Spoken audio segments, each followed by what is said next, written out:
Bonjour Juan, bonjour à tous ceux qui travaillent dans l'ombre pour que nous puissions passer à l'antenne. Ah, merci de vos encouragements et surtout merci de nous écouter à Moundou au Tchad. Vous avez des questions sur la dette du Sénégal? Et effectivement, Juan, la FMI a confirmé que l'administration de Macky Sall a expressément caché une dette de 7 milliards de dollars.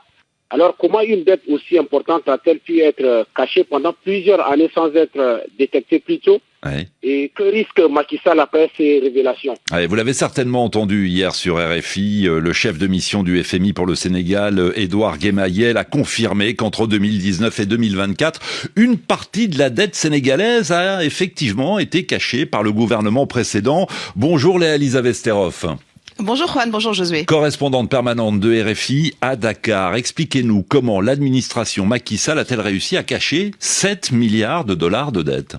C'est pas moi qui vais pouvoir vous le dire puisque c'est toute la question et l'enjeu de la mission du FMI qui est à Dakar depuis 8 jours maintenant et qui repart ce soir, comprendre justement quels mécanismes ont permis de dissimuler si longtemps la réalité de la dette, où sont les défaillances du côté du Sénégal mais aussi du côté du FMI qui n'a pas su voir ou alerter sur cette sous-estimation de la dette et du déficit budgétaire du Sénégal alors que un programme de prêt est en cours depuis plusieurs années avec le FMI. Il y a clairement des mécanismes d'alerte et de contrôle qui ont manqué de part et d'autre. Parmi les choses à corriger côté sénégalais, déjà le FMI cite le fait qu'il y a plusieurs comptes du Trésor public, il faudrait qu'il n'y en ait qu'un seul. Voilà, c'est un exemple, mais il y a évidemment tout un tas de choses techniques, de mesures techniques qui doivent être prises et identifiées. Du côté de la société civile, on évoque le fait que la loi sur la transparence doit évoluer pour imposer peut-être la publication des comptes publics en cours de mandat, ne pas attendre à chaque fois un nouveau mandat tous les 5 ans en gros pour faire cet exercice de transparence. C'est tout un travail que les nouvelles autorités vont devoir poursuivre dans les semaines et les mois qui viennent, surtout si elles veulent pouvoir de nouveau bénéficier d'un prêt du FMI. Le Fonds monétaire international en fait une condition. Il faut d'abord comprendre ce qu'il s'est passé avec ces fausses données, comment la dissimulation a pu durer si longtemps sans que personne ne s'en rende compte, et puis prendre une série de mesures correctives pour éviter qu'un tel incident ne se reproduise. Allez, Josué se demande, comme j'imagine de nombreux auditeurs, que risque désormais Macky Sall après la confirmation du Fonds monétaire international? Oui, c'est vrai qu'on pense immédiatement à lui parce qu'il y a une forme de responsabilité en tant qu'ancien chef d'État. Mais en réalité, il ne risque rien de particulier pour l'heure puisqu'il s'agit d'un état des lieux sur des déclarations financières faites par la Cour des comptes et qui a été validée par le FMI. Une photographie, en somme, qui fait état de défaillances, de nombreux écarts, de manquements dans la gestion des deniers publics, mais qui n'incrimine personne en particulier. Macky Sall n'est donc pas personnellement visé par ces déclarations. Il s'agit d'un système défaillant.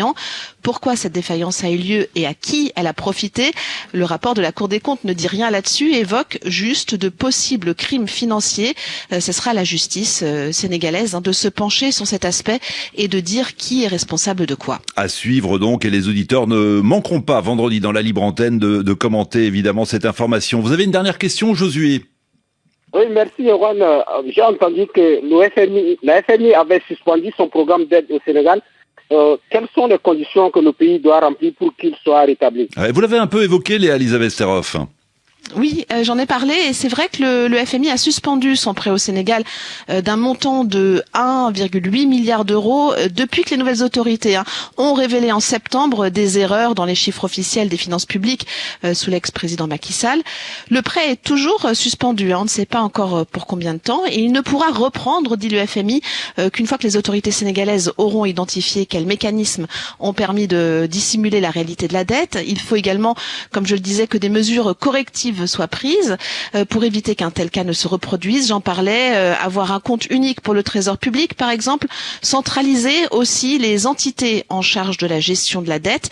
C'est quelques-unes des mesures possibles, mais il y en a beaucoup d'autres bien plus techniques. L'idée, en fait, c'est pour le FMI, c'est de s'assurer que le pays a les garanties suffisantes pour rembourser ses traites. On l'a vu par le passé avec le Mozambique, qui en 2016 s'est avéré qu'il y avait une dette cachée. Le programme de prêt a été suspendu pendant près de 4 ans. Donc c'est tout l'enjeu en ce moment. Le FMI va devoir décider dans les semaines qui viennent s'il accorde une dérogation au Sénégal ou si Dakar doit rembourser ce qui a déjà été prêté par le FMI avant de reprendre un nouveau programme de prêt avec le Sénégal.